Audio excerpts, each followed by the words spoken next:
Olá, olá, boa noite. Como está você, Rafael? Me conte como estão as coisas.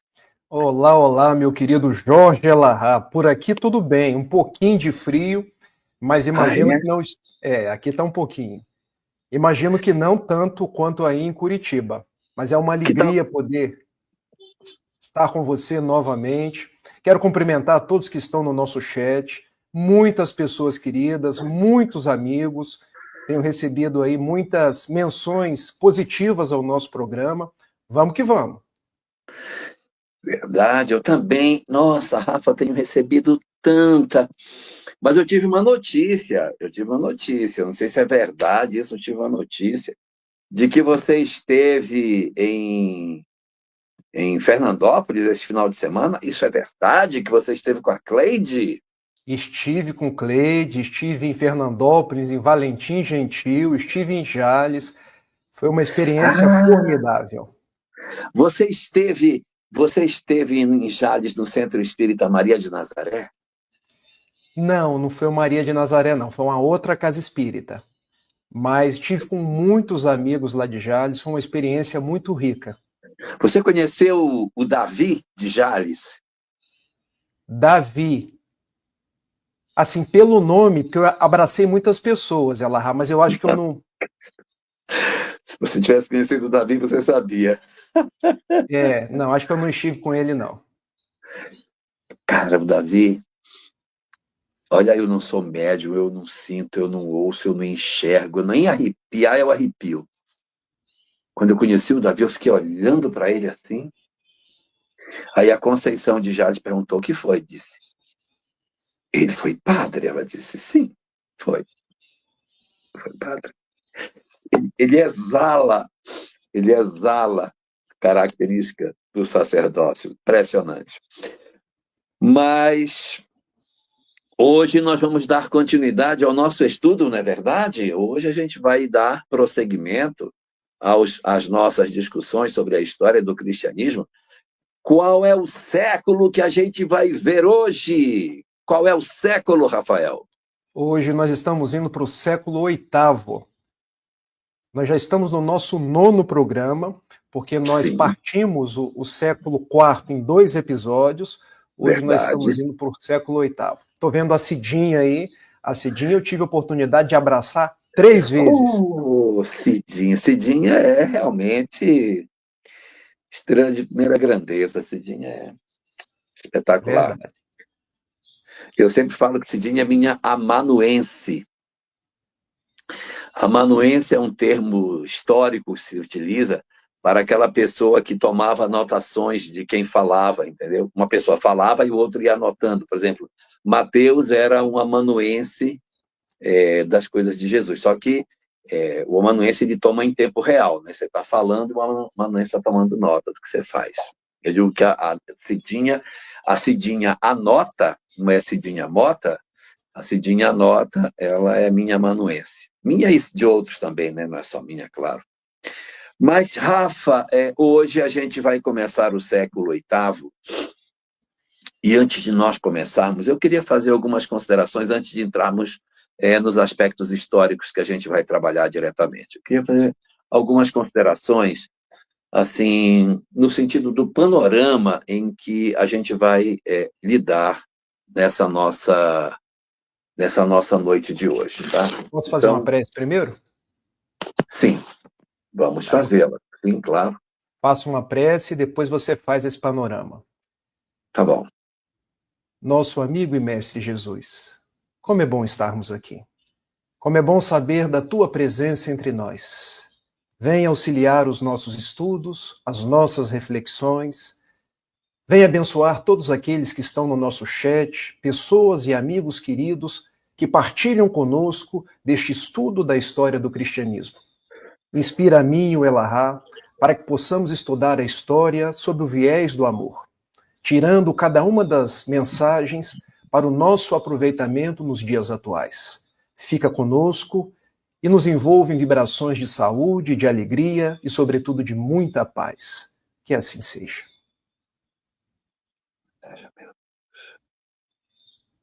Então, como eu estava comentando ainda há pouco com você, eu queria fazer algumas considerações sobre os aspectos que dizem respeito ao cenário em que tudo isso que a gente vai discutir aconteceu. Então, o que a gente percebeu na história do cristianismo nesses séculos que a gente vinha estudando até então? Nós tivemos a capacidade de perceber que nos primeiros séculos da história do cristianismo havia uma ênfase muito grande para o brilho dos mártires, para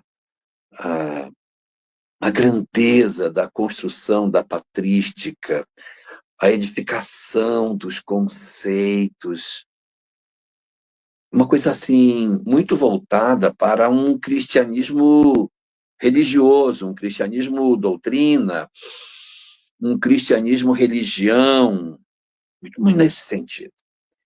Mas aí, a partir do momento que a gente ingressa no século IV, e mais especificamente no século V, a adoção do cristianismo como religião oficial do Império Romano vai fazendo um descolamento progressivo dessa preocupação com mártires, com doutrina, e um viés mais político vai tomando conta dos arraiais cristãos.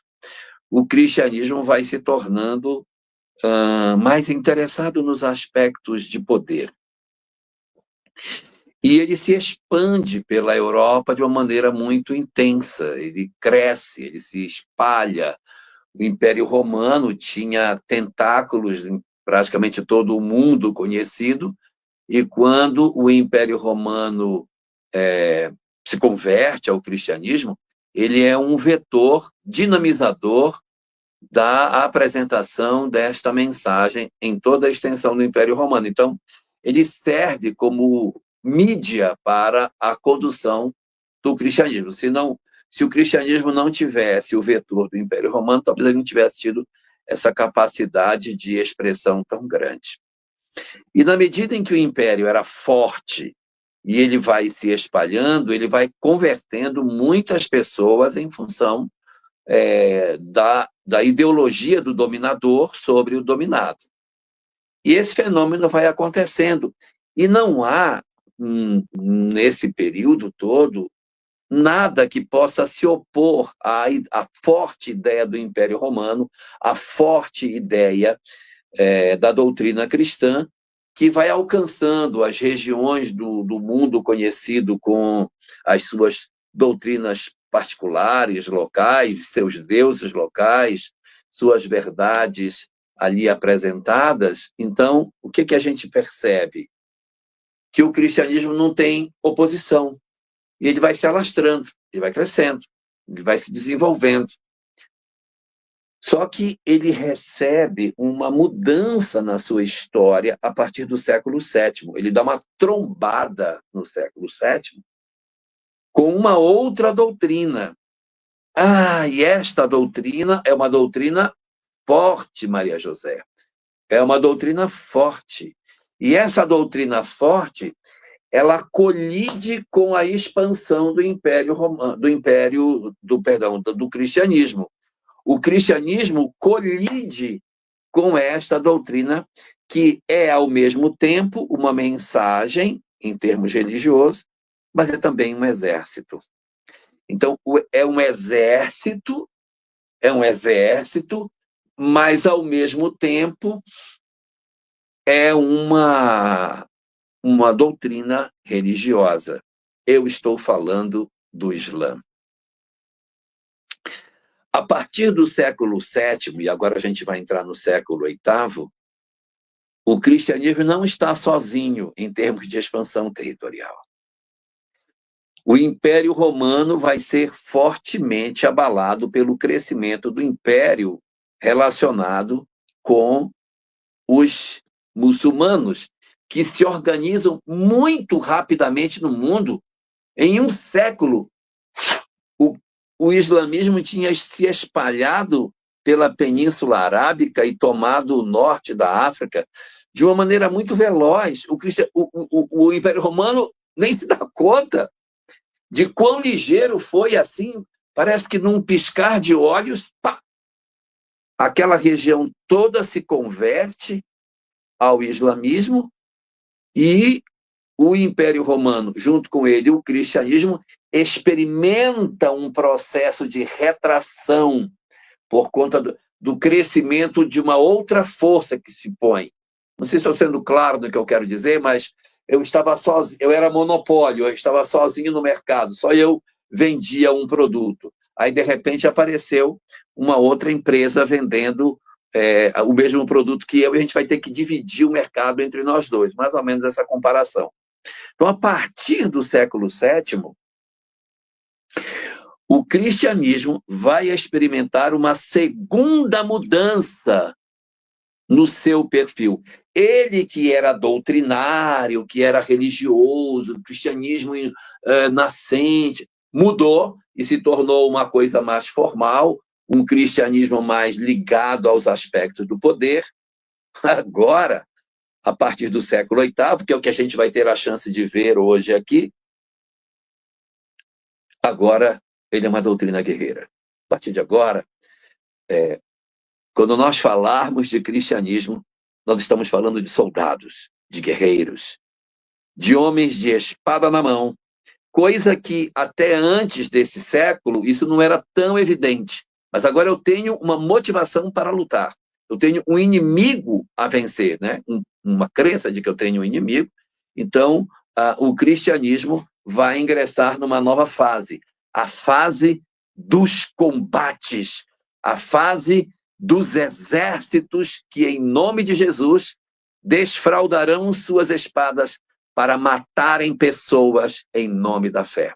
Esta é a tônica do século VIII que a gente vai abrir agora e que vai se espalhar por alguns séculos ainda à frente.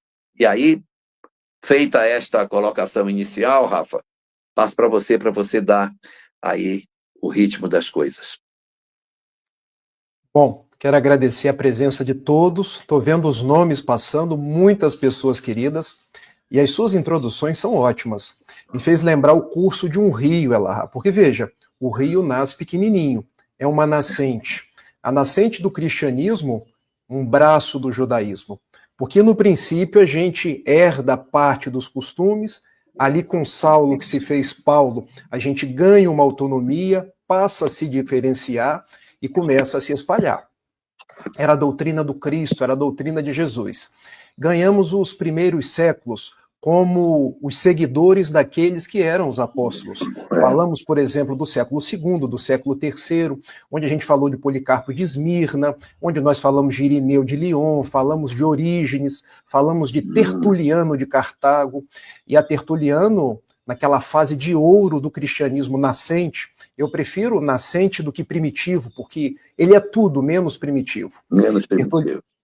Tertuliano soltou uma frase que entrou para a história. O sangue dos mártires é o fermento do cristianismo, porque quanto mais matava, mais a doutrina se proliferava. Então era aquele cristianismo dos contatos, da comunhão, como você gosta muito bem de dizer, a gente acende uma brasa, se reúne, fazemos uma oração, esse é o nosso culto, o culto da simplicidade, o culto do peixe, do íctis, que era o símbolo dos cristãos, porque Pedro era um pescador, porque os peixes foram multiplicados. Chegamos no século IV, aí entra a figura de Constantino. Stop. Veja como este cristianismo que você definiu vai ser bem diferente do que vai começar agora, né? Exatamente. Chegamos no século IV. No século IV, a simplicidade deu lugar à opulência. Por quê? Porque o Império Romano é mais ou menos como a gente diz no popular, Elahá. Se eu não consigo vencê-los, eu me junto a eles.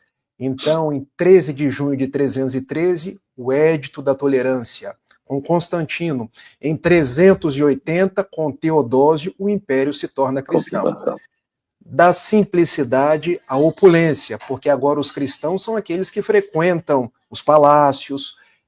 Houve uma primeira mistura, só que dessa mistura o cristianismo prevaleceu, ou seja, nós nascemos de um córrego, uma nascente, o rio foi se avolumando, A gente ganha Constantino no século IV, mas a gente torna o Império Cristão. Não tem curva. Chegamos no século V, vêm as invasões bárbaras, quando o Império Romano é torpedeado de todos os lados. Godos, visigodos, érulos, vândalos, até que cai em definitivo em 476, quando os érulos tombam um imperador, um menino de 18 anos, Rômulo Augusto. E olha que interessante, século V, o cristianismo começa a converter os bárbaros. Por exemplo, nós temos a figura de Clovis, que era neto de Meroveu, que funda uma dinastia na França, a dinastia dos Merovingios. E essa dinastia, que era bárbara do reino dos francos, torna-se cristã. Ou seja, o cristianismo tornou cristão o Império Romano, tornou cristão os bárbaros. Olha a força dessa doutrina. Seu próprio perseguidor, né? Surgiu na simplicidade. Só que aí, no século VII, o Rio encontra uma curva. Essa curva chama-se islamismo, porque agora não há conversão. Agora, pela primeira vez, há um choque de culturas, um choque de ideologias. Há os dois lados querendo prevalecer, porque daquela simplicidade de Muhammad, que nasceu ali em 570, vai crescendo, vai crescendo. Vem a Hégira, quando ele vai para Medina, de Medina ele volta para Meca, depois ele morre, o califado. Você citou na semana passada, Abu Bakr, Omar, Oman, Ali, eles começam um processo de expansão. Porque ainda no século VII, em 635, eles tomam a Síria. E veja, a Síria que era terra de cristãos. Sim. Em 638, eles tomam Jerusalém. Ou seja, Jerusalém deixa de ser terra de cristãos. E essa chegada em Jerusalém ela é tão significativa que Omar, quando chegou lá, ele manda construir uma mesquita, Al-Aqsa, a mesquita de Omar. E depois ainda manda construir o Domo da Rocha, para que ali ficassem assentadas as bases do islamismo. E prossegue Alahá, porque em 642 eles tomam Alexandria, era o Egito. Em 698 eles tomam Cartago, Tunísia. Então, os muçulmanos, eles vão norte da África, aquele que era o Oriente Médio, e agora a gente entra no século VIII. Porque no século VIII... que essas datas que você está colocando ainda são dentro do século VII, ou seja, a expansão do Islã, que se dá de maneira muito rápida, ela vai acontecer boa parte ainda no século VII. No século VIII, o Império Romano está assustadíssimo, porque ele está sendo devorado pelo Império muçulmano de uma maneira muito significativa. E, junto com a força militar, vem a cultura junto, a religião vem junto com o exército. Ele é um exército religioso, ele não é como outro tipo de povo que poderia tentar invadir o Império Romano apenas como poder militar, ele vem também como um poder religioso para converter as massas daqueles que estão hoje dentro, né, do Império Romano. Chegamos no século VIII, já sob a égide daquele califado que ganhou o nome de Omíada.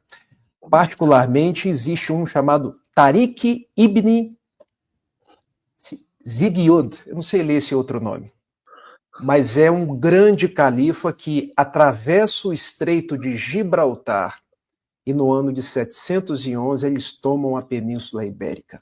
Ou seja, Portugal e Espanha passaram para a mão dos muçulmanos. E as pessoas não se dão conta, Elahá, que no século VIII a Europa poderia toda ter se tornado muçulmana. Eles conseguiram, Portugal e Espanha. E se a gente parar para pensar, a Espanha só se tornou inteiramente cristã quando houve a expulsão em 1492, já no século XV, pelos reis católicos, Fernando de Aragão e Isabel de Castilha. Quando os muçulmanos expulsam os judeus. Expulsam os judeus e expulsam os muçulmanos. Os muçulmanos mais no sul, que tem uma grande influência muçulmana ainda hoje. Cidade de Córdoba, cidade de Sevilha, entre outras tantas. Só que aí eles se deparam, quando eles tentam entrar na França, com uma dinastia que sucede à dinastia merovingia. Vai lá. Eu queria fazer um comentário, Rafa, rapidinho. Uma curiosidade. Seguinte,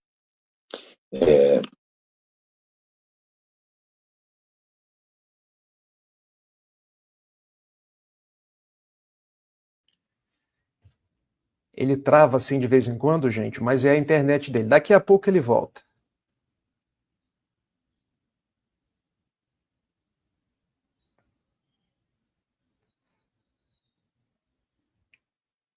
Agora eu não sei se é ele, se sou eu. Ele que travou, Rafa, você tá ok, tá? Ah, então tá jóia. Então vamos seguir. Porque, na verdade, em 711, os muçulmanos tomam a Península Ibérica, Portugal e Espanha, e tentam fazer essa expansão para o restante da Europa. Só que aí eles se deparam com uma outra dinastia que sucede os merovingios, os reis da França, que é a dinastia carolíngia, que vem de Carolus, e quer dizer exatamente Carlos. Carolus do latim, que dá Carlos. E aí nós temos Carlos Martel, seu filho, que entrou para a história com o nome de Pepino o Breve, e depois Carlos Magno. Em 732, os muçulmanos eles tentam capturar duas cidades francesas, Tours e Poitiers. Só que aí, pela primeira vez, depois de conquistarem a Península Ibérica, eles são vencidos por Carlos Martel. Acho que o Elahá está voltando. Voltei. Eu queria só voltar um pedaço antes do Carlos Martel, mas comentar uma coisa aqui, mais uma curiosidade, né? Monte em árabe chama-se Jibal. Jibal, monte. E quando o exército de Tariq atravessou para a Espanha, ele atravessou ali, ali onde é Gibraltar. Ele passou ali, porque ali é um estreito, né? Então ele passa naquela garganta do Marrocos e atravessa para o continente europeu.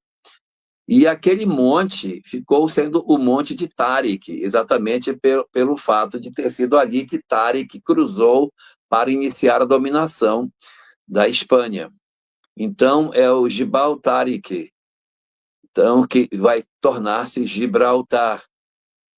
O nome Gibraltar vem dessa expressão que é essa, Jibal Tariq. Mas antes de seguir, eu quero dar o meu boa noite, Caroline Ramos. Quando eu caí, que eu vi vocês dois na live, meu Deus, entrei na live errada. Entrei na live das parábolas. Meu Deus, peguei o link equivocado.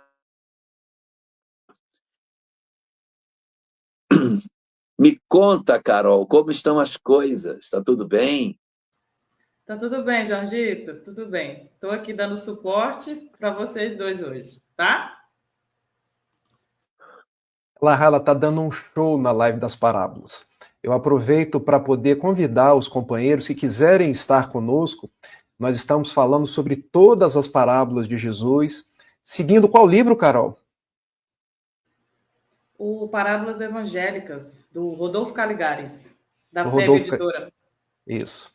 Inicialmente a gente ia fazer 26, agora já se tornaram 27 parábolas, e a gente está mastigando cada uma das parábolas, trazendo o conceito histórico, trazendo os detalhes conforme Jesus quis passar na sua proposta de essência, na sua proposta formal, com muita interação, as pessoas estão perguntando. Então, quem quiser estar conosco, qual dia, Carol? É sempre às terças, né? Às 21 horas. Na segunda terça e na quarta terça-feira do mês. Nesse mesmo canal. Nesse mesmo canal. Então, quem quiser estar conosco, ficam convidados. Porque da história do cristianismo, se a gente voltar um pouquinho, a gente chega no próprio Jesus. E estudar as parábolas de Jesus é fantástico, porque elas são sempre atuais. A gente pega uma parábola lá de trás e traz com grande significação para os dias atuais. Vai, Elahá. Não, o que eu tinha para comentar sobre Tariq era isso. Eles vão ocupar ali a Península Ibérica e vão avançar na direção da França. E na Batalha de Poitiers, o que é que vai acontecer, Rafael, nessa batalha? Essa batalha, na verdade, essa batalha tem dois nomes, referente a duas cidades, que são muito próximas ali na França, a cidade de Tours e a cidade de Poitiers. Porque, em verdade, um rei francês chamado Carlos Martel, ele derrota os califas, os guerreiros daquele califado omíada e expulsam os muçulmanos da França. Se não fosse Carlos Martel e a dinastia carolíngia, talvez hoje a Europa estaria toda muçulmana. Então a gente não se dá conta que no século VIII coube a Carlos Martel expulsar os muçulmanos do território europeu. Por isso que o Elahá coloca, meus amigos, que no século VIII, pela primeira vez, os cristãos pegaram em armas, se tornaram guerreiros e precisaram defender não só a sua fé, como os antigos apologetas que defendiam a fé com argumentos. Agora não, agora os cristãos são guerreiros, porque eles precisavam defender os seus territórios. Então, basicamente, no século VIII, a gente começa com Carlos Martel.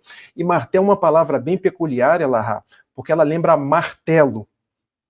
E se a gente fizer um trocadilho, é como se aquele Carlos Martel viesse com um martelo, expulsando os muçulmanos ali da França.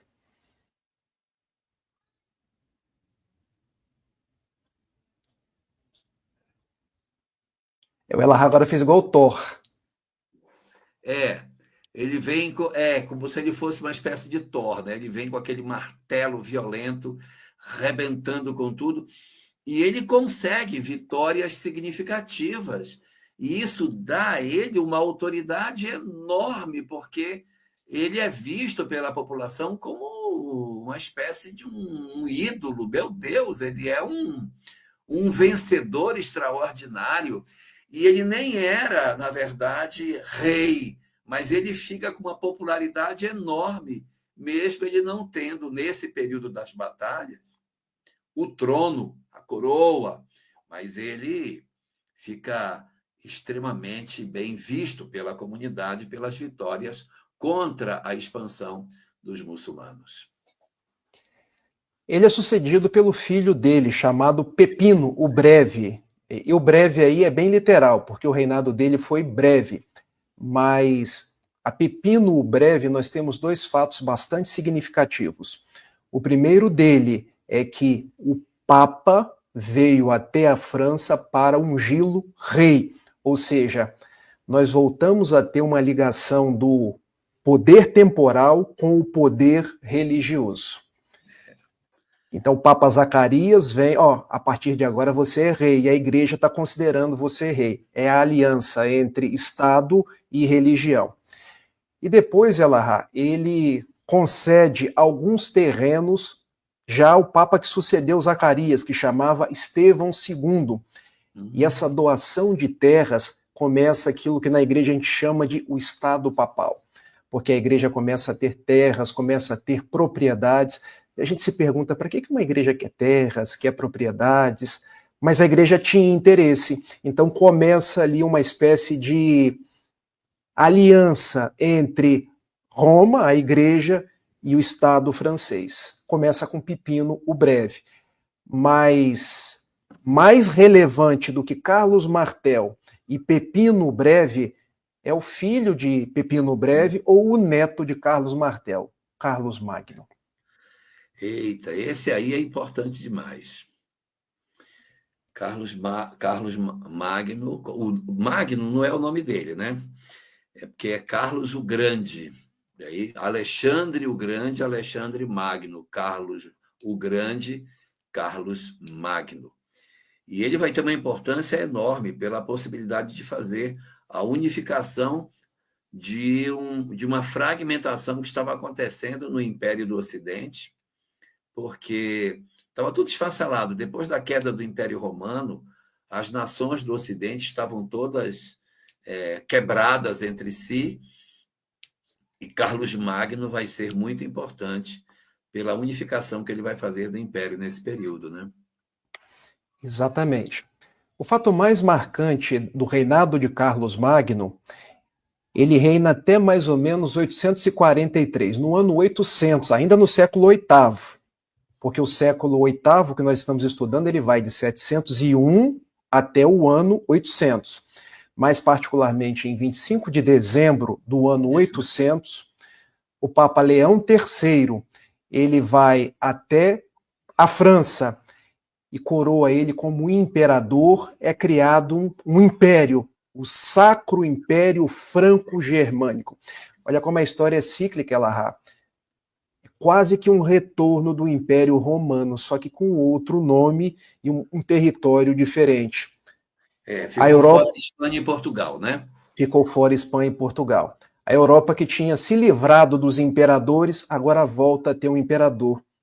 E o povo queria isso, porque diante da expansão muçulmana, depois de Carlos Martel ter expulso os muçulmanos, não, a gente precisa de um governo forte, a gente precisa de alguém que nos defenda. Então o Papa vem e coroa Charles Magne, como ele era conhecido, ou Carlos Magno, o imperador do Sacro Império Romano Germânico, que pega praticamente toda a Europa. Diferente do antigo Império Romano, não pega o norte da África, não pega Espanha nem Portugal e não pega ali o Oriente Médio. Olha só, Carol, que interessante isso. Por quê? Por que ele não pega a Espanha? Estava tão do ladinho, estava tão pertinho, é só esticar o dedinho, botar a Espanha para dentro. Mas é porque a Espanha estava sob a égide dos muçulmanos. Século VIII, a Espanha estava praticamente dominada pelos muçulmanos.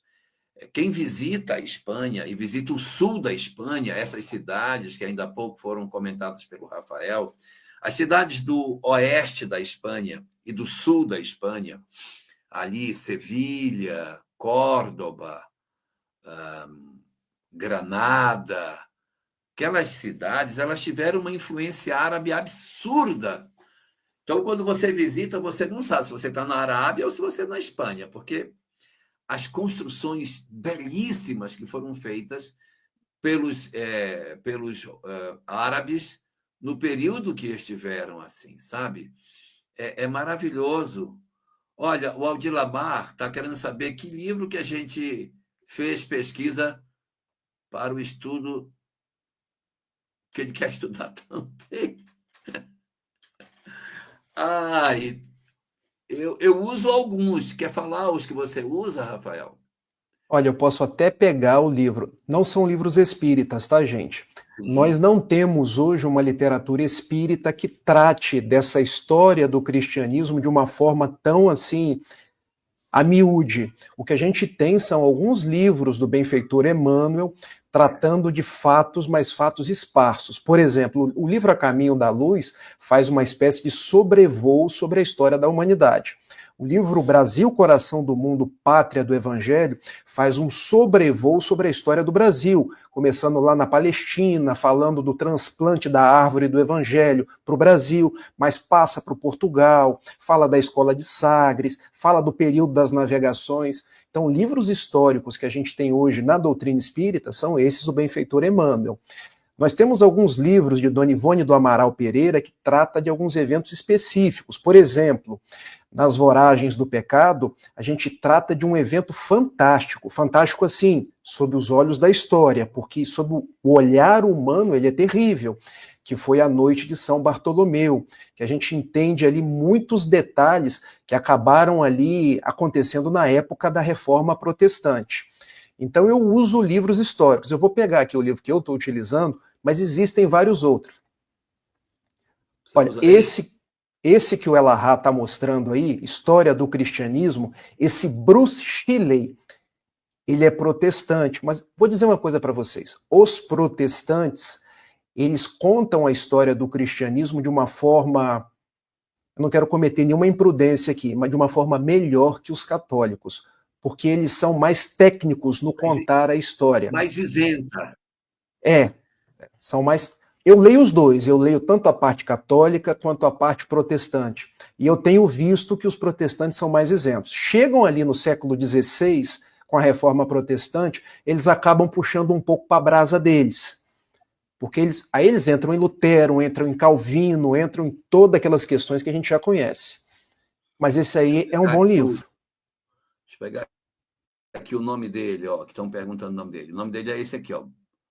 Bruce Shelley. Bruce Shelley. É o Shelley, aí tanto faz. Tá.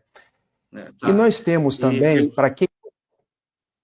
Pode falar. Para quem gosta de filosofia, existem excelentes livros que falam de patrística, que é o período da filosofia que estuda a idade dos apologetas lá atrás.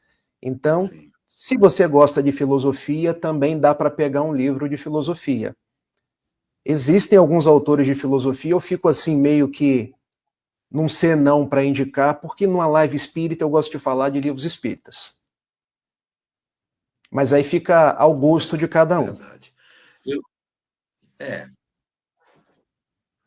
E também tem... Eu também uso um outro livro chamado... Ele também não é espírita, né? Estão perguntando, eu vou falar. Também não gosto de dar nome de livro não espírita, porque quem está vendendo o livro. Tem um livro chamado Civilização. Eu gosto dele. É um best-seller que estuda como que o Oriente, que era mais desenvolvido, tombou na mão do Ocidente. Espiritismo e cristianismo também é uma boa fonte, principalmente para estudar o cristianismo em si, no sentido dos evangelhos e de uma certa leitura mais isenta daquilo que os evangelhos possam apresentar em termos de conteúdo. É uma obra também muito boa nesse sentido, vale a pena. E do Islã, eu uso esse, que é um livro muito bom, esse livro A Civilização, que trata muito da questão de como que o Islã prosperou. Também tem um livro que eu uso, que gosto muito, chama Os Monoteístas, que estuda o judaísmo, o cristianismo e o islamismo. São 2 volumes, mas são também obras muito boas, históricas, nesse sentido. Tá bom? Cadê Carol? Carol saiu. Rapaz, essa Carol é terrível. Ela aproveitou meu momento de distração. Ainda sobre Carlos Magno, ele não só se torna um imperador, mas ele promove um verdadeiro renascimento carolíngio. Porque nós tivemos um renascimento que ocorreu ali nos séculos XIV, XV, XVI, mas nós tivemos esse renascimento carolíngio também da época dos reis Carlos da França, que é um período em que há investimento em arte, que há investimento em embelezamento das cidades, que há uma junção ainda maior do Estado com a Igreja, ou seja, se existia algum resquício de separação, agora estão caminhando juntos. Até porque, lá tem um detalhe. Nós estamos falando de Ocidente, Sacro Império Romano Germânico. O Império Bizantino ainda existia. Então eu preciso ter um imperador forte no Ocidente para fazer frente àquele que era o imperador bizantino, que na época era Leão III. Gente, ó, Leão III foi um imperador bizantino e também foi um papa daquele que é o antigo Império Romano. Então, assim, essas lutas pelo poder, elas são sempre proeminentes ao longo da história. Ela sobre a questão aí da expansão muçulmana e sobre a questão aí da dinastia dos carolíngios, era mais ou menos isso que a gente tinha para falar. Tem um outro detalhe. Eu queria comentar uma coisa. Vai lá. Acho que dá tempo. Carol, faz assim, filha. À medida que for aparecendo perguntas, já vai colocando, a gente já vai respondendo por dentro. Porque às vezes as perguntas vêm fora da hora e as pessoas ficam aflitas esperando uma resposta e a gente às vezes nem sabe que se trata a pergunta feita. Vamos lá. Eu queria fazer um comentário que eu considero muito importante sobre esse momento histórico que a gente está vivendo. Por quê?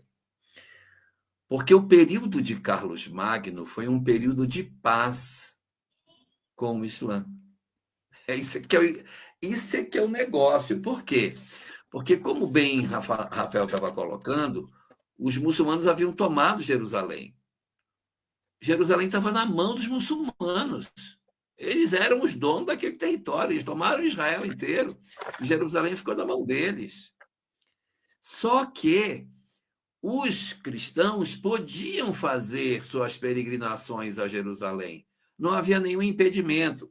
É como se fosse assim: eu sou o presidente de um determinado país, onde as pessoas fazem peregrinação religiosa, e até me interessa que eles venham fazer turismo, que eles deixam dinheiro no meu país. Então, não havia da parte do Islã, no período em que ele estava assentado sobre Jerusalém, nenhum conflito com Carlos Magno. Carlos Magno respeitou o controle administrativo e político de Jerusalém na mão dos muçulmanos, não se colocou querendo um exército para tomar Jerusalém de volta. Então, houve paz e os peregrinos podiam ir e voltar sem nenhum tipo de dificuldade. Aí, o que vai acontecer nesse período? Taran! Aí vem uma coisa muito importante. O que é califa em árabe? Califa é sucessor. Então, quem é o califa? Califa é o 01 do Islã. Tipo Papa para os católicos, é o califa para o Islã. Então, sobe ao califado um personagem extremamente importante na história do Islã. Um dos califas mais sábios que o Islã já teve. Harun al-Rashid. Harun em árabe é o mesmo que Arão em hebraico. Os nomes mudam um pouquinho, chama Musa é Moisés, Issa é Jesus, Ibrahim é Abraão e Harun é Arão, o nome do irmão. Não é Abraão, Abraão é Ibrahim. Harun, então, Harun al-Rashid, um homem extremamente sábio, Fátima Rabelo Bastos, assume o controle do Islã. Esse homem era de uma sabedoria absurda.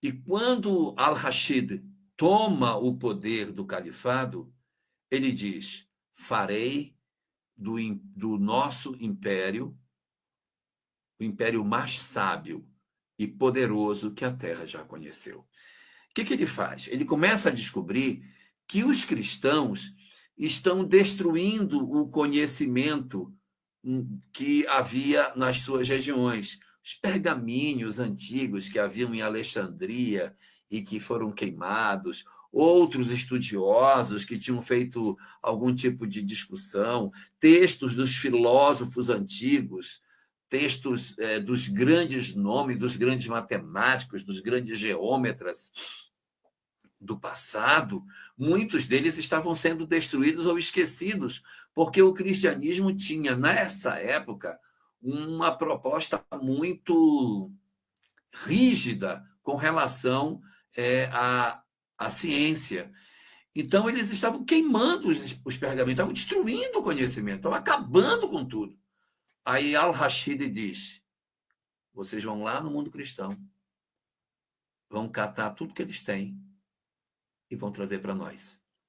Então, uma equipe de árabes sai dali de Bagdá e ele transfere a capital para Bagdá. E aí eles saem, vão até o mundo cristão, capturam todos os pergaminhos que eles podem e levam para Bagdá de volta. Aí al-Rashid diz o seguinte: nós temos que dar um lugar para isso. Nós vamos fazer o seguinte: vamos pegar todos esses textos, que está em grego, está em latim, está em tudo que é canto de coisa, está em hebraico. Vamos pegar tudo isso, vamos traduzir tudo para o árabe, vamos colocar tudo numa grande biblioteca. Ele reedita a ideia da Biblioteca de Alexandria, um único ponto onde todo o saber se concentrava num lugar só. E ele constrói uma instituição chamada Beit al-Hikma. Beit, casa. Beit al-Hikma. Hikma, sabedoria. Beit al-Hikma, a casa da sabedoria, aonde os conhecimentos da humanidade estão todos reunidos num só lugar. E o Islã decola em termos de conhecimento. Os conhecimentos em matemática, medicina, astronomia, todos se desenvolvem ali. Muitos dos saberes que a gente vai ter nesse período são todos produzidos em Beit al-Hikma. Ali, grandes sábios que são chamados de polímatas. O que é um polímata? Um polímata é um cara que domina um monte de conhecimento numa pessoa só. Então, é um cara que sabe matemática, física, ele sabe de biologia, ele sabe de filosofia, são polímatas. Então, ele reúne gênios, os polímatas, nessa Beit al-Hikma e diz: agora vocês vão pegar esse negócio que tem aí e vocês vão transformar isso em conhecimento para nós.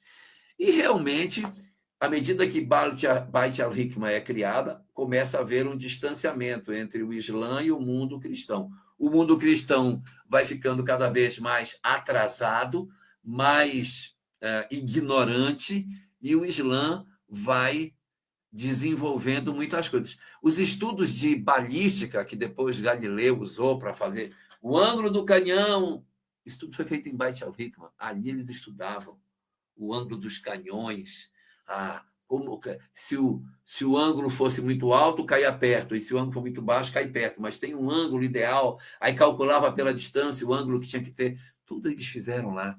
Estudavam ótica, eles estudaram astronomia, fizeram uma série de inventos ali em Beit al-Hikma, descobriram anestésicos, descobriram que a folha da papoula, tem o ópio, né? Eles descobriram com ela que poderia fazer anestesia para a dor, coisa que os cristãos não conheciam.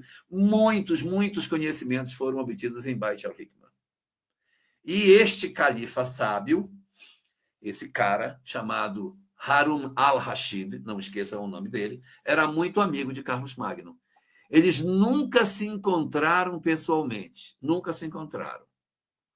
Mas Harun al-Rashid e Carlos Magno trocavam presentes o tempo todo. O tempo todo, porque os peregrinos passavam naquele lugar, então, para agradar o califa, o Carlos Magno mandava um presente para o califa. Aí o califa, em retribuição, mandava um presente para o Carlos Magno. Só que o abismo entre os presentes chegava a ser vergonhoso, porque os presentes que o Carlos Magno mandava eram presentes que, tudo bem, naquela época era o que se podia mandar, mas eram coisas que o califa recebia e dizia: tá legal, bacana isso aqui. Então, ele mandava, por exemplo, tecidos, mandava roupas,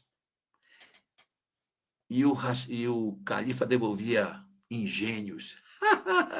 Uma vez ele mandou para o Carlos Magno um relógio, uma clepsidra, um relógio de água, que é tido como uma das coisas mais engenhosas construídas naquela época. A água caía, pingava por um local, quando ela enchia um determinado ponto, aí formava uma hora, a portinhola abria e saía um soldado para marcar uma hora. O soldado saía, ele dizia: é uma hora. Aí depois o soldado voltava e entrava na casinha, fechava.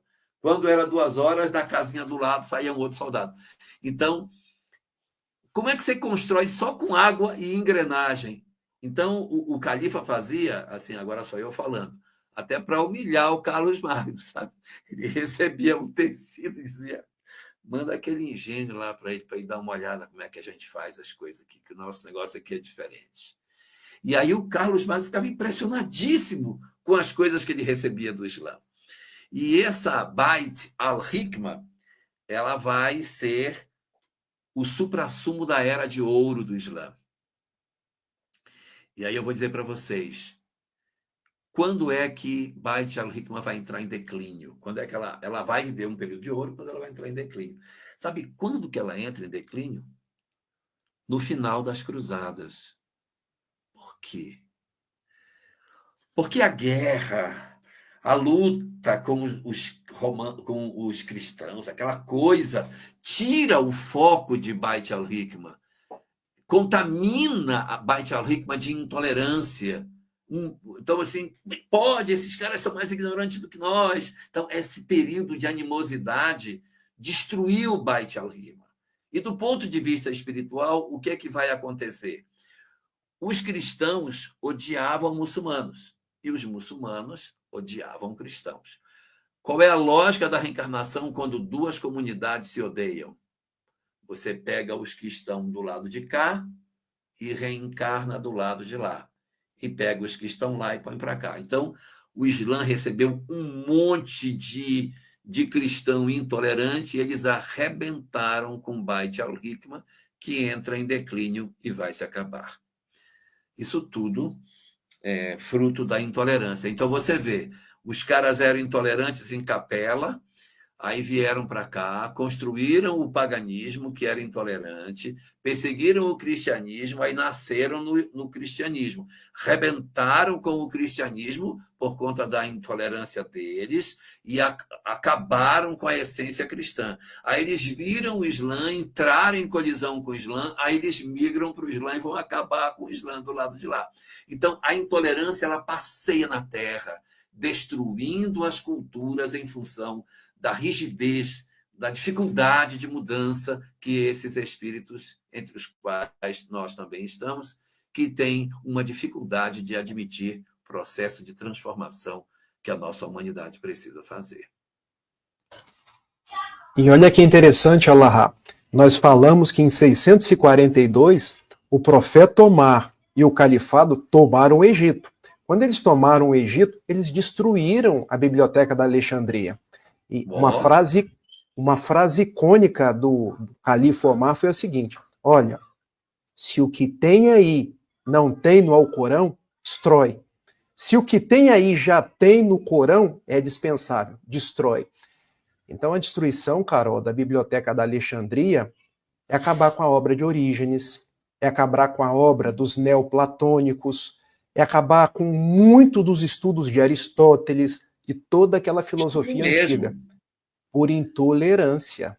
E olha o que acontece tempos depois, do século VII para o século VIII.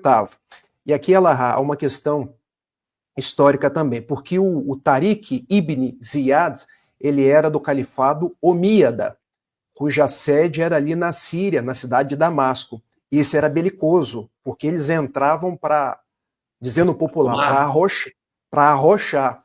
Aí o Carlos Martel, não, aqui na França vocês não vão entrar.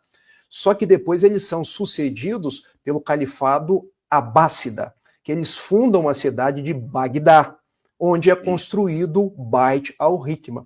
E olha que interessante, Bagdá, a antiga Mesopotâmia, a antiga Babilônia, a terra ali de grandes transformações, de grandes ocorrências.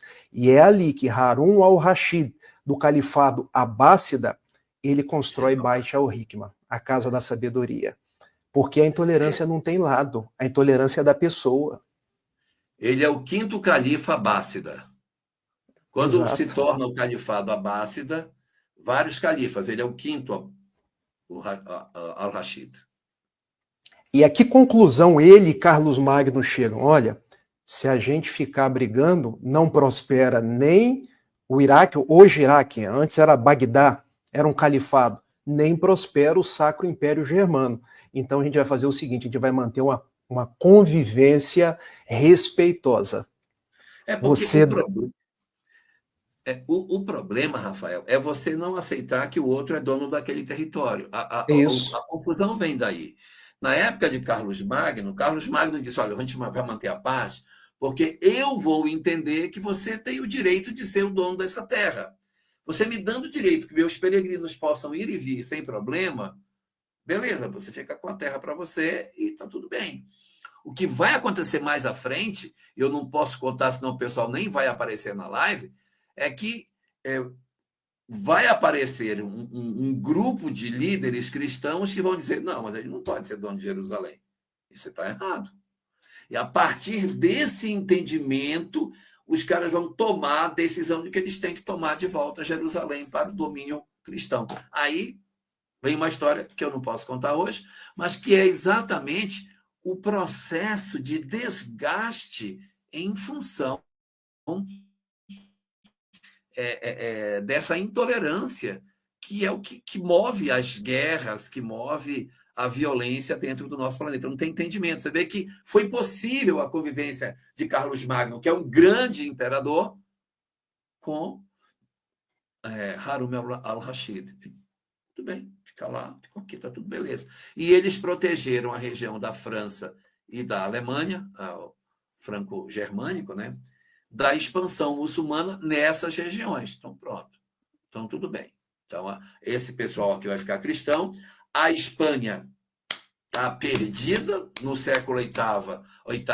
A Espanha estava sob domínio árabe e não se enxergava possibilidade de reversão, então vai ficar assim mesmo. Então, para lá ficou muçulmano, para lá ficou muçulmano, o norte da África ficou, e aquela bolinha ali da Europa ficou aquela ilha de cristianismo no meio, oprimida, enquanto que os muçulmanos estavam se desenvolvendo. E o cristianismo perdendo a sua essência. O cristianismo já não tinha mais, né? Já não possuía mais aquela essência que ele tinha dos períodos anteriores. Aquele cristianismo bonito que o Rafael estava colocando no começo, ele acaba sendo bem complicado. Olha, tem uma pergunta aí do João Carlos. Então, a idade medieval não é tão escura como nos ensinado? Olha, eu não vou nem dizer que sim, nem dizer que não. Ela é, sim, um período bastante complicado, muita intolerância. A gente ainda vai ver que a gente está na baixa Idade Média, quando chegar na alta Idade Média, o negócio vai piorar bastante. Mas realmente tem homens de gênio no período da Idade Média. Por que se fala que a Idade Média é o período das trevas? Por conta da intolerância que teve. Mas quem foi que falou isso? Quem foi que disse a Idade Média é a Idade das Trevas? Os iluministas, gente. Se eles são iluministas, o que eles vieram fazer? Eles vieram iluminar. Iluminar o quê? O mundo que estava em trevas. Então, eles precisam de um conceito de treva para nominar o próprio movimento deles. Porque se tivesse luz na Idade Média, eles não iam ser os Illuminati. Eles não iam ser. Eles só foram porque estava escuro. E eles não deixam de ter razão, porque teve muita coisa esquisita. Eu acho até que eu falei isso na live passada, eu vou falar de novo, porque eu estou ficando velho e a gente se repete. Aristóteles, 400 anos antes de Jesus, 300, 400 anos antes de Jesus, disse que as mulheres têm menos dentes que os homens. Pronto. Ele não disse? Então é porque é. Aristóteles falou que mulher tem menos dentes que homem. Ninguém se deu ao trabalho, o que seria o lógico, né? De abrir a boca e contar quantos dentes estão. Tá. E aí resolvia o problema. Ninguém contou. Ficou muitos séculos, mais de milênio, para que alguém resolvesse abrir a boca e contar, para dizer, não, as mulheres têm o mesmo número de dentes que os homens. Então, havia, durante a Idade Média, realmente muito primarismo científico, muita coisa. O que eu vou falar agora, não estou falando mal, me entendam bem. Mas vocês já viram a roupa das freiras, que tem aquele véuzinho, aquele negócio? Aquela era a roupa típica da Idade Média. Quando você vê uma pintura da Idade Média, as mulheres estão tudo... Olha, é um monte de freira, não? É a mulher comum daquela época, ela usava aquele estilo de vestimenta.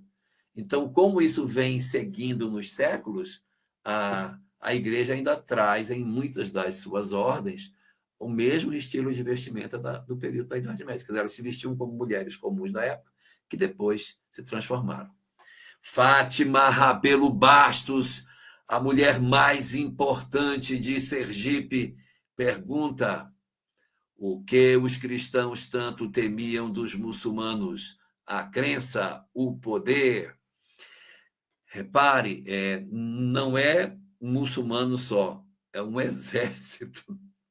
Não é uma religião, é um exército. E era um exército extremamente aguerrido, porque era um exército religioso. Eles tinham uma fé inquebrantável, eles tinham certeza que Alá os protegeria. Então, eles vão para cima porque eles são um exército marcado pela presença do divino. É como aquele período de Israel, quando toma a Canaã, que volta nas mãos de Moisés e tal, eles avançam para cima daqueles povos locais com a certeza de que eles venceriam, porque o Senhor estava com ele, o Senhor ia dar a eles a vitória. E a mesma coisa acontece com os muçulmanos. Eles são um exército extremamente disciplinado e que tem muitas vitórias sucessivas. Né? Então, junto com o exército vinha a crença, mas junto com a crença vinha o exército. E eles estavam vencendo, eles estavam conseguindo muitas vitórias. Quando o cristianismo chegou nas regiões do Império Romano, os povos estavam dominados. Então, é como se fosse assim, você tem um domínio administrativo, aí você injeta cristianismo aqui e o cristianismo se derrama sobre a extensão administrativa desse império. Não há rejeição disso, porque não há confrontação. Já está tudo subjugado ao interesse do Império Romano. Quando chega o Islã, a coisa é diferente. O Islã colide com ele, não aceita, não, vamos mudar isso. E assim, não é só os muçulmanos, tá? Há também uma bolinha que não se converte, que são os judeus, né? Os judeus também não se convertem ao Islã. E aí eles sofrem perseguição do lado cristão e perseguição do lado muçulmano. Eles são um grupo bem pequeno de pessoas que não tinha mais pátria, girando no mundo não tinha nem podia ter propriedade, não podia ser dono de terra, por isso que eles vendiam diamante, que eles iam para a feira com um paninho, com um monte de diamante, aí plã, fecha os diamantes, vai embora, acabou. Não pode ter terra, não pode ter. Então eles tinham que viver assim, sempre dessa forma. E eram perseguidos pelos dois lados, mas não se convertiam, nem aos muçulmanos e nem ao cristão, aí apanhava dos dois. Então, tudo aqui é uma disputa de poder vinculada com a questão religiosa que se somava a essas duas coisas, né? Elahá, o João Carlos fez uma pergunta aí que parte dos historiadores e dos filósofos está reconstruindo a Idade Média. Porque a gente aprendeu no colégio que a Idade Média era a Idade das Trevas. Mas hoje, quando a gente faz um reestudo, eles já estão ressignificando isso. Porque, veja, é na Idade Média que a gente tem grandes sábios. Na Igreja Católica, Tomás de Aquino, que reformulou o pensamento religioso ali no século XIII. Nós temos no meio judeu Maimônides, que foi um grande rabino que viveu em Córdoba, no sul da Espanha. Nós temos um grande sábio do meio muçulmano que chama Averroes, que também foi um grande sábio muçulmano. Eu citei um de cada escola religiosa, Averroes, Maimônides e Tomás de Aquino. E por quê? Eles já falavam em aliança de ciência com religião. Eles já falavam em vida futura, falavam com outros termos, tudo isso na Idade Média. É porque a gente faz o julgamento de um período por aquele fato negativo que acaba sobressaindo. Então, Idade Média, cruzadas, Inquisição, a gente lembra do período feudal, com toda aquela opressão dos suzeranos sobre os seus senhores. Você sabe que no período feudal, Elahá, quando a mulher casava, a primeira noite era com o suzerano. Era com o suzerano, sim. Então, até isso ocorria na Idade Média. Então, quando veio o renascimento da cultura grega, clássica lá de trás.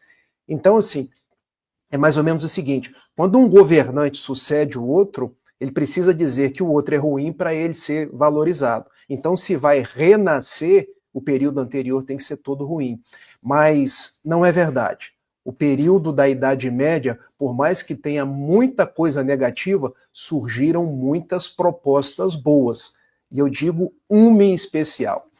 Francisco de Assis nasceu no século XII, Idade Média. Exatamente. Então, só por isso daí eu já salvaria a Idade Média. Sobre essa pergunta da Fátima, o que os cristãos tanto temiam dos muçulmanos. Veja, eles surgem em 622, com a Hégira, quando começa a contar o ano dos muçulmanos. Depois vem o califado. Os califados tomam tudo, Fátima. Eles tomam a Síria, tomam Jerusalém, tomam o Egito, tomam Cartago. Responde aqui, suzerano, era o dono do feudo. Continua. Ah, sim. Então, se eles não temessem, eles tomavam tudo. Então, qual era a preocupação? A preocupação, eles vão tomar a Europa toda, eles vão acabar com a nossa fé. E a reboque vem a questão econômica, porque o que vai sobrar para a gente? E há uma questão interessante aqui, é uma questão histórica. Veja, quando Hitler fala em Terceiro Reich, as pessoas não se dão conta por que ele fala em Terceiro Reich. Isso vem da história, porque na cabeça dele, o primeiro Reich foi Carlos Magno. Alguns historiadores dizem que as ideias de Carlos Magno, elas vão de 800 até 1806, durou 1000 anos. Até Napoleão. Não Carlos Magno, tá, gente? Mas a forma como ele idealizou a Europa. Por isso que Hitler falava de um Reich de 1000 anos. Ele estava copiando Carlos Magno. Mas por que o terceiro? O segundo Reich seria o Reich de Otto von Bismarck, que ganhou a guerra franco-prussiana, dando soberania à Alemanha por sobre a Europa, ali em 1870, 1871. Só que, com a Primeira Guerra Mundial, a Alemanha é destruída. Acabam com ela. Então, Hitler... Nós vamos voltar com o poderio de Carlos Magno, o Sacro Império Romano, nós vamos voltar com o poderio de Otto von Bismarck e agora vai ficar tudo comigo. Então vocês vejam que na cabeça dele tinha uma explicação histórica para isso. É lógico, era um equívoco só, mas só para a gente ver como a história é toda concatenada. Então, mas, Fátima... Olha, pode terminar. Era um temor de que os muçulmanos acabassem com os cristãos, acabasse com a questão do comércio, e um temor de que no século VIII o cristianismo pudesse sucumbir diante daquela expansão muçulmana. Avassaladora. Olha, você falando aí sobre a Idade Média, sei lá, e aí eu estava aqui lembrando, o século XX foi um século bom ou foi um século ruim? Você teve muita coisa ruim no século XX. Você teve muita coisa boa no século XX. Então é difícil você dizer assim, o século XX foi um século horroroso. Teve 2 guerras mundiais, você teve tanta coisa horrível que aconteceu no século XX, tanta guerra, tanto problema. Mas é o século de Gandhi, é o século de Martin Luther King, é o século de muita gente boa que veio para transformar. Então, não dá para a gente dizer assim, isso aqui é tudo ruim, isso aqui não. Depende de quem está apresentando. Vai dizer, olha, o século XX foi um século horroroso. Também teve muitas conquistas, né? Quanto a ciência avançou no século XX, meu Deus, coisas impressionantes. A internet é do século XX. Então, são coisas maravilhosas. Muito bem, muito bem. Mas o último detalhe, a gente acaba o século VIII. Acho que é um detalhe importante, eu sei que o tempo está caminhando. No século VIII, começam a surgir divergências profundas com relação à crença religiosa entre os bizantinos e entre aqueles que eram os católicos. Porque, vejam, e a gente precisa voltar um pouco na história. A crença judaica é uma crença em Deus, monoteísmo, sem imagens. É o segundo mandamento da lei. Não terá imagens de madeira, de pedra, nem sobre o céu, nem debaixo da terra. E os cristãos que vinham de um berço judaico eram da mesma forma. Chegamos na época de Constantino. Mas Constantino adorava o deus Apolo, adorava o deus Júpiter, a deusa Minerva. Então aquilo entrou no imaginário dos cristãos, porque virou uma simbiose. Só que ao invés de adorar Júpiter, Minerva, Diana e por aí vai, agora nós vamos adorar os santos. Então, eu vou idolatrar Inácio de Antioquia, eu vou idolatrar Policarpo de Esmirna. Então vinha, não é retratinho, tá, gente? Mas identificações em madeira. E isso começou, mas peraí, isso aí é certo, isso aí não é certo? No século VIII, quando já não tinha Império Romano, mas tinha lá o Império Bizantino, surgiu o movimento dos iconoclastas. Clasta quer dizer quebrar, romper, destruir imagens, porque isso, segundo aqueles defensores da fé do Império Bizantino, estaria manchando o cristianismo. Aí veio o segundo concílio de Nicéia, vocês lembram? O primeiro foi em 325, que foi um concílio divisor de águas, quando veio a Santíssima Trindade. Ou seja, Deus, Jesus e o Espírito Santo são a mesma pessoa, crença que existe até hoje. Veio o segundo concílio de Nicéia, 787. Nicéia hoje é uma cidade ali na Turquia. Já entendi. Nós não vamos chancelar aquilo que eles chamam de iconodulia, ou seja, a adoração de imagens, mas também nós não vamos chancelar a iconoclastia, romper com as imagens.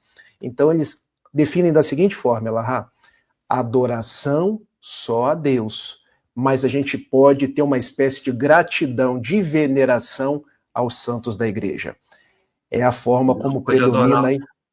Não pode adorar a imagem, mas pode ter como o retrato de um amigo. Pode ter o retrato de um amigo, exatamente. Então, por exemplo, se eu tenho um retrato de Francisco de Assis aqui em casa, não quer dizer que eu estou adorando ele. A minha adoração fica em Deus, mas eu tenho gratidão, eu gosto de Francisco de Assis. E isso persistiu até o século XVI, quando Martinho Lutero coloca lá nas 95 teses na igreja de Wittenberg, 1517, não pode ter adoração nenhuma. Não é isso que está na Bíblia. Então, rompimento. Protestantes para um lado, católicos para o outro. Mas já tinha tido um primeiro rompimento no século VIII. Quando... Dentro deles, né?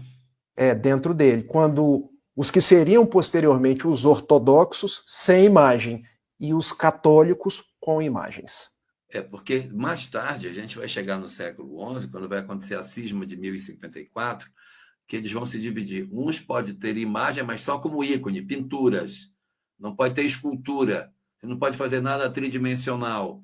Nesse período dos iconoclastas, eles queriam não permitir a imagem tridimensional, a escultura. Você pode ter até uma pintura, mas você não pode ter uma representação fiel em 3 dimensões, porque seria uma escultura do outro. Não, pinta um quadro e põe lá, mas não faz escultura. Então, dá uma flexibilizada, né? Permito a pintura, mas não permito a escultura. Uma forma de fugir dessa questão de adoração a imagens, né? Exatamente. Elahá, sim, os fatos... Esse século VIII, então, 3 detalhes: expansão muçulmana, Império Carolíngio e iconoclastia. Nós trabalhamos todos eles e agora estão por conta aí das perguntas. Como a gente já foi tratando elas por dentro, vamos ficar com o tempo mais tranquilo aqui. A Fátima volta e pergunta: esse temor ainda está presente com a maciça ocupação de muçulmanos na Europa, França em particular? Sim. Hoje existe, não são todos os franceses, né? Mas tem uma boa parte dos franceses que se incomodam com a presença muçulmana, porque entendem que eles estariam descaracterizando a cultura francesa, porque eles trariam conceitos que colidem com a forma como o cristianismo se organizou. Então, hoje, não é só na França, na Europa como um todo, existem alguns movimentos que se sentem incomodados com isso, né? A França também, Bélgica, Alemanha, a Espanha está incomodada também. E a questão toda agora é cultural, não é mais porque eles não estão atrás de dominar administrativamente, não querem tomar o país, não querem fazer uma guerra. Não, eles estão lá dentro, e eles estão vivendo, e a sua cultura está se expandindo dentro do país. E o que o pessoal da Europa teme é que a presença deles e a multiplicação de seus descendentes venha no futuro a islamizar a Europa, que isso é uma possibilidade. Mas eu quero dizer para vocês que eu recebi essa semana uma notícia que eu achei muito interessante. Foi a primeira vez que eu vi, tá? Então pode ser que isso não se concretize mais para frente. Mas boa noite para você, Ralemil Batista Rodrigues. que nos assiste ao vivo pela primeira vez. Meu Deus do céu! Então, olha só, eu vi um comentário, depois vocês tentem procurar ver se vocês acham, mas eu vi um pessoal comentando de que na Europa, dentro do Islã europeu, está acontecendo um fenômeno de cristianização dos muçulmanos. Porque a gente fala só da expansão dos muçulmanos. Mas eles estão comentando que dentro das hostes muçulmanas está surgindo um interesse pela mensagem cristã e eles estão se aproximando do cristianismo via Islã, ou seja, o Islã fala muito de Jesus, e aí eles se aproximam de Jesus pelo Islã. Então, o Islã vai servir como um dinamizador da fé, porque os europeus estão muito distantes da fé. O cristianismo aproxima e depois o cristianismo nasce por dentro dessa aproximação. Não sei, vamos ver o que vai acontecer, mas eu tive notícias de que cresce o movimento de conversão ao cristianismo de muçulmanos europeus. Aguardemos. E tem um detalhe também, Elahá, se a gente pensa numa família muçulmana, eles têm filhos. Um dos mandamentos dele é gerar cada vez mais filhos, fazer mais fiéis, fazer com que o Islã, que quer dizer submissão, possa se irradiar. E nós, os cristãos? A gente está cada vez com famílias menores, gerando menos filhos. Saiu ainda essa semana agora uma pesquisa do IBGE, que você deve ter acompanhado, que a nossa taxa de natalidade está muito baixa. Tá. Então você vê que aí tem até uma questão aí envolvendo essa expansão deles numericamente também. Você estava comentando disso. Quando a gente estuda demografia, a gente estuda um conceito chamado pirâmide etária, que é um triângulo assim, ó. Aqui embaixo estão as crianças, lá no topo estão os velhos. E essa pirâmide, ela fica desse jeito, sabe? Dessa forma. Na medida em que acontece um fenômeno de crescimento, de desenvolvimento das nações, vai diminuindo o número de crianças embaixo e vai dando sobrevida para os velhos. Ela vai perdendo o sentido de pirâmide e vai assumindo um papel parecido com uma folha. Ele fica igual uma folha, ela fica assim, ó, igual um barril, ela fica desse jeito. Em cima muito, embaixo pouco e no meio tem. O Brasil já está assim, com esse tipo de comportamento. Então, você tem poucas crianças para muito velho. Em pouco tempo, não vai ter gente suficiente para pagar a aposentadoria dos mais velhos. Aí, o que a Europa fez? Preencheu a pirâmide etária, trazendo muitas crianças para recompor a pirâmide etária. Só que as crianças que vieram com uma cultura muito forte. E essas crianças estão se transformando em muçulmanas dentro do território europeu e, de certa maneira, mudando a cultura. Né? Vamos aguardar para ver o que vai acontecer. Né? Essa dança das cadeiras não se deve ao fato de os espíritos serem os mesmos, pelo menos em parte? E aí, Rafael? Olha, eu sempre espero você responder, porque aí eu ganho um fôlego, né? Não, tá bom, o que eu falo primeiro? É assim, olha, tudo na verdade é cíclico, né? É cíclico. Existe uma coisa, eu acho engraçado, algumas pessoas dizem assim, por que os judeus sofrem tanto? Olha, eles sofrem há milênios, mas quem foi que disse que são os mesmos espíritos? Porque eu tenho uma determinada geração em que perseguiu os cristãos. O que é o lógico de acontecer? Que os perseguidores agora, como odiavam, renasçam nesse grupo. Porque espírito não tem selo, gente. Espírito não é assim, eu vou criar um espírito judeu, agora eu vou criar um espírito africano. Espírito é espírito. Então, os que perseguiam os cristãos, os judeus, com muita probabilidade, renascem no meio dos judeus, para tirar o ódio. Aí acontece a ação da lei de causa e efeito, e você vai dizer, nossa, mas está perseguido de novo. Na verdade, é outro naipe de espírito que está ali. Carol, que sabe tudo sobre aquele príncipe da Pérsia, o Sakaram, sabe que ele era um príncipe mau, não é? E esse príncipe mau renasceu no mesmo reino como pobre depois. Por quê? Porque é o reverso da medalha. Então, quando você inventa, você colhe, né? E aí, os judeus são perseguidos, como algumas pessoas falam, há muitos anos, mas não são os mesmos espíritos. Então, quem me garante que os que estão como muçulmanos, como cristãos, como isso, como aquilo, são os mesmos? Nós temos que parar com isso. O que ocorre muitas mudanças nesse cenário. Estava ainda há pouco falando, o cara estava lá em Capela, era intolerante, veio, formou aqui intolerante, passou e foi. E essa intolerância vai mudando de religião, mudando de cultura, mudando de cor de pele, até que ela se dissolva. Ela vai ter que se dissolver em algum momento. Enquanto isso não acontece, o governador planetário vai só dizendo: quem eles estão odiando agora? Ah, então leva eles para lá. Quem eles estão agora? Então eles vão migrando para onde eles odeiam, até diluir o ódio, a intolerância que eles tenham. Então, essa dança das cadeiras, o Cristo planetário não está nem um pouco preocupado com isso. O papel dele é só fazer assim: não, agora vai para lá. Então, não, agora põe para ali.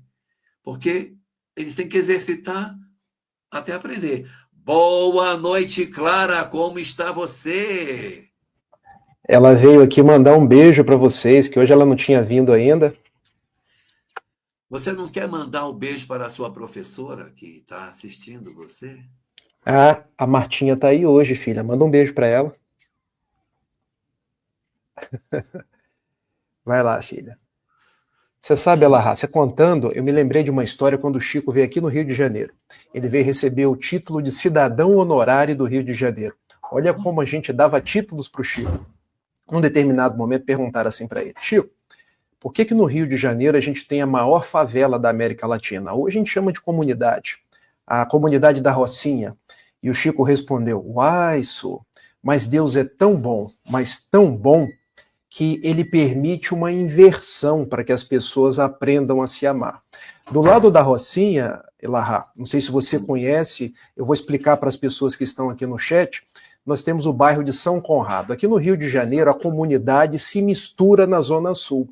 Então, São Conrado é um bairro de prédios altos que avistam o mar, e lá de cima é uma visão lindíssima, porque o mar é azul, e do lado a comunidade. Então, o Chico disse assim: olha, aqueles que estão em São Conrado hoje e não são fiéis na prova da riqueza, na próxima nasce na Rocinha. Então você vê aquelas pessoas indignadas na Rocinha, às vezes dizendo assim: eu devia estar lá, mas era de lá. Agora nasceu do lado de cá para aprender a respeitar. E aqueles que eram da Rocinha, mas se deram bem na prova ali da pobreza, foram humildes, foram trabalhadores, hoje renascem do lado de lá, nos grandes prédios. E assim Deus vai ensinando. Então os espíritos são os mesmos. O benfeitor Emmanuel, no livro Roteiro, que é da década de 50, ele diz que nós somos cerca de 20 bilhões de espíritos na crosta terrestre. Na década de 50 tinha 2 bilhões, hoje nós somos 8. Ou seja, tem mais gente encarnada do que, na proporção do que tinha à época da década de 50, do que desencarnada. Vai havendo uma variação. A gente vai nascendo nos mais variados lugares, nas mais variadas culturas, não só para aprender, mas principalmente para conviver. Porque a gente convive com o diferente, a gente passa a amar, a respeitar, a tolerar, e assim é a pedagogia do amor de Deus.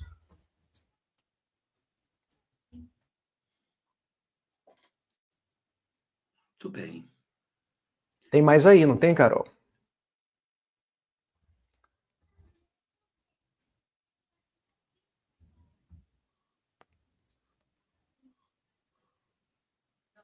Porque eles não o aceitam como Messias, não é mesmo? Eu acho, que ela está perguntando por que não aceitam Jesus como Messias. Não sei se são judeus ou são os muçulmanos, né? É essa a questão. Quando a pergunta vem fora de tempo, a gente fica em dúvida até para poder responder. Jorge e Rafael, ela perguntou, ela mandou essa pergunta logo após que vocês estavam respondendo a pergunta da Marli, quando a Marli perguntou sobre, aqui ó, lembra? Que a Marli perguntou sobre a dança das cadeiras, vocês estavam explicando, aí logo abaixo a Sandra perguntou isso aqui, ó. Olha, a gente não pode bater um martelo dizendo assim. Sabe por que acontece? Porque não aceitou Jesus. Porque parece uma coisa muito escolástica, muito exclusivista, né? Tem que ser, se não for ele, não vai. E as coisas não são bem assim. Na verdade, eu posso me iluminar através do Buda, através de Krishna, né? O importante é que eu descubra o caminho do amor. O Cristo tem uma excelente mensagem, mas eu não posso desconsiderar os outros reveladores que também trouxeram notícias interessantes do mundo espiritual. Então, o problema não é não aceitar Jesus como Messias, é não aceitar o amor como proposta para a nossa vida. Quando a gente elege a vingança, a desforra, a disputa, o confronto como a grande verdade, a gente se insere nessa dança das cadeiras. Mas se eu sou budista, se eu sou ligado a Krishna, se eu tenho uma outra doutrina e eu encontrei o amor, o perdão, a fraternidade, eu me liberto dessa necessidade de tanto sofrimento. A libertação está fundamentalmente na descoberta do amor como a melhor solução para as nossas vidas. Ela fez um complemento aí, ó. Não, seria interessante saber se dentro do islamismo eles entendem os ensinos de Jesus como profeta na Europa atual.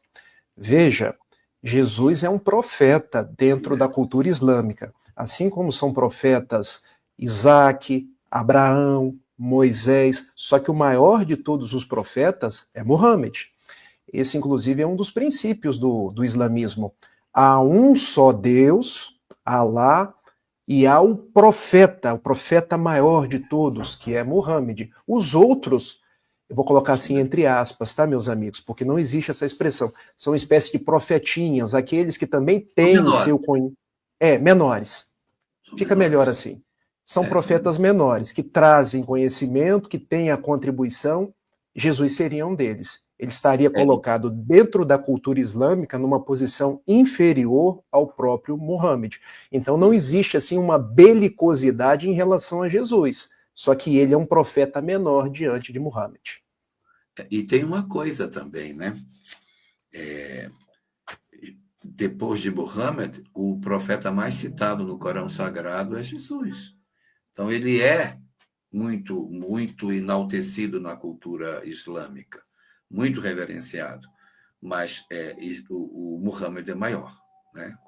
No conceito islâmico, Muhammad é maior, mas ele também é visto. Então, eles também têm. Então, isso facilita com que a mensagem cristã possa até ser apresentada para eles.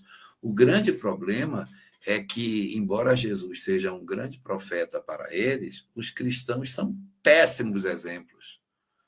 Na leitura do Islã, Jesus pode até ser um bom profeta, mas os seus seguidores são péssimos e eles se inspiram no que os cristãos fizeram com eles ao longo da história. Se você for puxar o que os cristãos fizeram, você vai dizer, realmente, os cristãos foram extremamente intolerantes com os muçulmanos. Vocês querem ver uma coisa? Eu vou só comentar, só um parêntese. Conversando uma vez com uma amiga minha, ela estava falando, porque esse pessoal é muito intolerante e tal, reclamando dos muçulmanos. Vocês são muito intolerantes. Como é que pode ser desse jeito e tal? Ela disse, você já leu o Corão? Deus me livre e lê, então você é intolerante também. Você está dizendo que eles são intolerantes, mas você não se propõe a ler o que eles falam. Você só pode dizer que eles são se você fizer um movimento de ida. Você não quer ir e quer dizer que os outros são. Então, nós temos que baixar a guarda, né? A gente não pode querer construir a ideia de que nós temos toda a verdade, o outro tem todo o erro.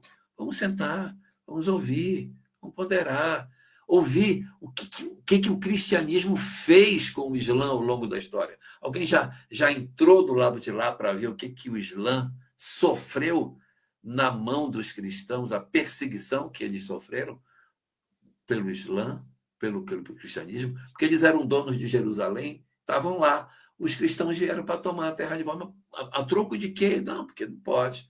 Jesus viveu em Jerusalém, não tem que tomar de volta. Então, e aí, nem vou falar porque tem muita coisa para a gente comentar em outras lives.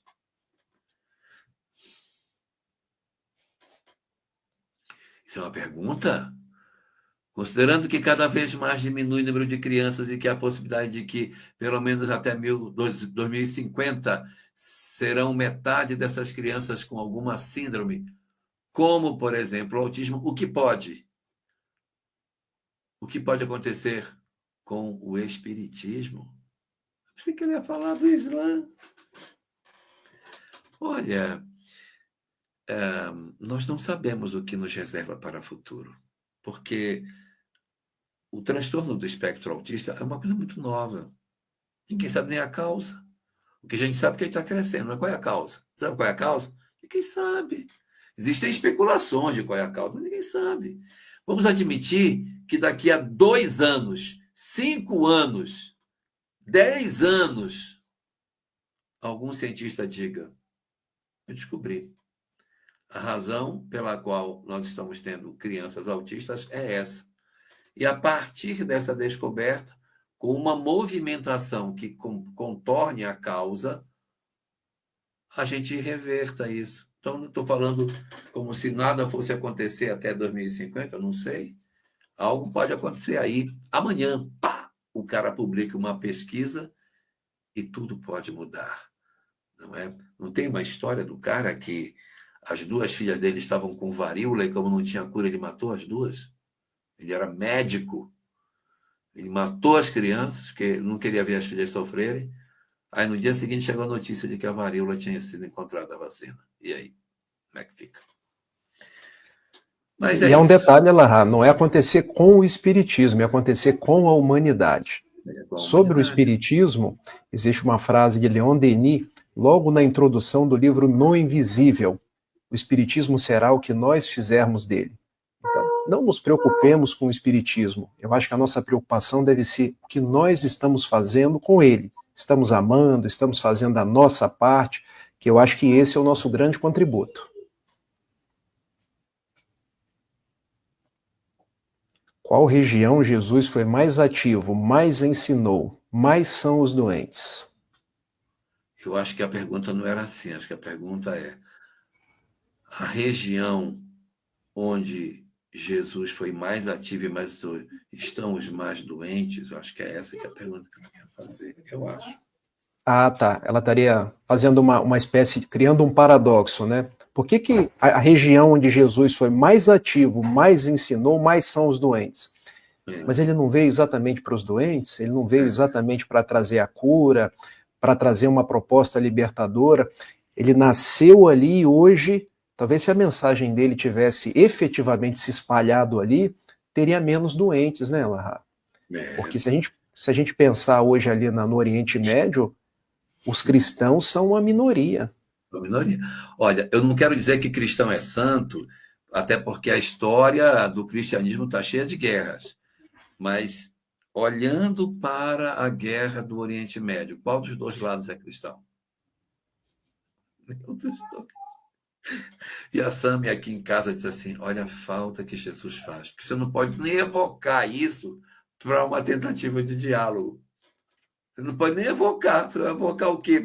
Como você poderia evocar? Não, gente, calma. Vamos. Por exemplo, tem uma coisa nas guerras, né, que no dia de Natal as guerras param. Negócio com uma hipocrisia danada, né? Mas no dia de Natal não tem batalha. No dia seguinte volta a se matar. Mas, assim, é uma coisa tão pueril até, né? Jesus nasceu, vamos celebrar a ceia, ninguém se mata. Amanhã volta a se matar de novo. Mas tudo bem. E assim, realmente, as coisas poderiam ter sido diferentes. Poderiam ter sido diferentes se a gente tivesse tido uma conversão melhor do Oriente Médio. Mas ele já veio ali, porque ali era, de certa maneira, o ambiente onde ele mandaria os mais difíceis, que eles vieram depois dele, né? Ele veio, esse pessoal veio depois, então é onde ele semeou, onde ficou impregnada a presença dele, é que ele coloca esse pessoal. Ela tem um reverso aí, porque nós estamos falando aí de árabes e judeus, mas se a gente pensar em Rússia e Ucrânia, os 2 são cristãos. Não são cristãos católicos, são cristãos ortodoxos. Mas aí tem uma outra justificativa. É porque, no fundo, eles não são cristãos, eles são materialistas. É a religião... É a capa, né? É a capa do cristianismo, mas agindo em nome do materialismo. Então, é a destruição, a vontade de predominar, é a vontade de vencer. É aquilo que Jesus falava, relembrando o profeta Isaías, né? Esse povo me honra com os lábios, mas mantém o coração distante de mim. Agora, existe uma coisa também, né? O simples, não precisava nem ter Jesus, o simples monoteísmo seria suficiente para acabar com as guerras. Simples monoteísmo, que é um Deus só. Né? Muito bem, eu acho que a gente... Finalizamos, Carol? Meu Deus, como é que estão as coisas em Paraíso Tocantins? Está tudo bem, minha filha? Tá tudo bem, tudo certo. Só muito calor, mas faz parte do processo. Olha, aqui está 8 graus nesse momento. Aqui está 19, Carol. Pois é, aqui está muito quente. Então eu vou de uma ode ao amor. O Rafael vai ler o magnífico poema que ele sempre produz para o final das nossas lives. Rafael. Vamos que vamos. Hoje eu gostaria de cantar o amor. Amor pela vida, amor pelos animais. Há quem diga que a vida é bandida, mas é tempo que não volta jamais. Só o amor é capaz de curar feridas, amainando o sofrimento do povo. E aquele que não aprendeu a amar vai ter que começar tudo de novo. Há na vida quem muito amou e sofreu ao perder o ente amado. Há nos céus quem muito aguardou e sorriu ao rever quem tinha voltado. O amor é tal qual a mais bela flor, regada com a água do sentimento, e mesmo em face de algum dissabor, vê no espinho oportunidade de crescimento. O amor é a essência da criação, atributo maior de nosso Deus, que nos ama com toda a amplidão, pois somos diletos filhos seus. Viva Jesus, vivamos nós, resplandeça o amor. Eu queria dar uma sugestão. Que na descrição do vídeo de todas as outras lives, a gente colocasse o seu poema. Eu acho que a gente pode editar. Não pode, Carol? Você que entende tudo desse negócio, acho que a gente pode editar. Dá para colocar, sim. Dá sim. Então, a gente pode voltar desde o primeiro. Vou falar com a poderosa Cleide para que a gente possa voltar e botar em cada episódio e depois a gente ter um outro ambiente onde a gente poderia reunir aqui a Mazé, acho que foi quem perguntou, né? Mas eu tenho uma novidade, Mazé. Eu estou escrevendo um livro, está quase no finalzinho, estou com 170 páginas, Ao Encontro de Jesus, onde eu estou discorrendo sobre alguns temas e no final dos temas eu estou colocando um poema. Então, se Deus quiser, eu no próximo céu, eu vou lançar esse livro. Nossa, vai ser muito legal. Vai ser muito legal, porque vai ser um livro de sentimento. E assim, espero que tudo dando certo, toda a renda desse livro vai ser dedicada para as crianças do Remanso Fraterno aqui em Niterói. Então, para mim, é uma grande honra poder não só falar de Jesus, mas escrever para Jesus e ter a renda do livro dedicado para as crianças. Muito legal. Excelente, Rafael. E quem sabe, Elahá, quem sabe plantando uma semente para o futuro, a gente não escreve um livro em pálidas considerações sobre a história do cristianismo, pegando esses 20 episódios nossos. Ah, sim. A ideia é que depois desse material a gente degrave e a gente constrói um livro com isso, né? Exatamente. Quem sabe? É plenamente possível. Plenamente possível. Tem só que tirar a oralidade, né? Porque eu falo muita besteira. Tirar a oralidade disso aqui para a gente poder construir. Se ele fala besteira, eu falo batatada, Carol. É muito bom. Então, gente, nós vamos ficando por aqui. Voltamos. Nós estamos na segunda semana, então a gente volta na 4ª semana de julho, se Deus permitir, para o próximo episódio da série A História do Cristianismo. Século IX. Século IX. Eita, é o século que vai Vai ter umas coisas legais aí. A gente vai ver um pouco. Carlos Magno vai aparecer de novo, que o império dele vai mais para Vai frente. aparecer de novo.